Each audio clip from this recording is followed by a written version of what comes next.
சமீபத்தில் ஒரு இடத்துல கர்த்தருடைய வார்த்தையை நான் அறிவித்துக் கொண்டிருந்த போது எல்லாம் முடிந்தது.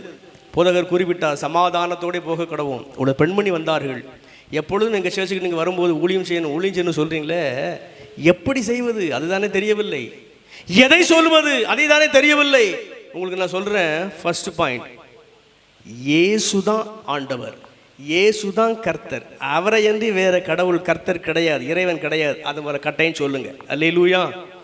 ரெண்டாவது, இந்த இயேசுவின் இரத்தத்தில் தான் பாவ மன்னிப்பு. முன்னர் ஆடுகள் மாடுகள் பறவைகள் பலி செலுத்தப்பட்டது.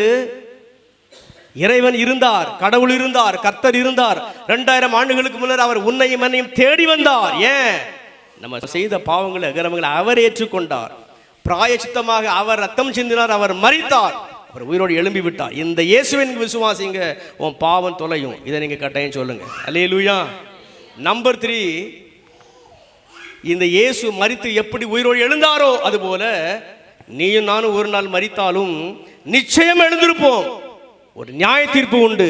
இதே மக்களுக்கு சொல்லுங்க, அல்லேலூயா. 4th பாயிண்ட்ல சொல்லுங்க, மெய்யாகவே இயேசு திரும்பி வருவார். நீங்க விரும்பினாலும் விரும்பவில்லை என்றாலும், நம்பினாலும் நம்பவில்லை என்றாலும் இயேசு வருவார். ஒரு பரலோகம் நரகம் இருக்கிறது. பரலோகம் போகணுமா, இயேசுவை ஃபாலோ பண்ணு. நரகத்துக்கு தப்பணுமா, இயேசுவை ஃபாலோ பண்ணு. அது நீங்க சொல்லுங்க.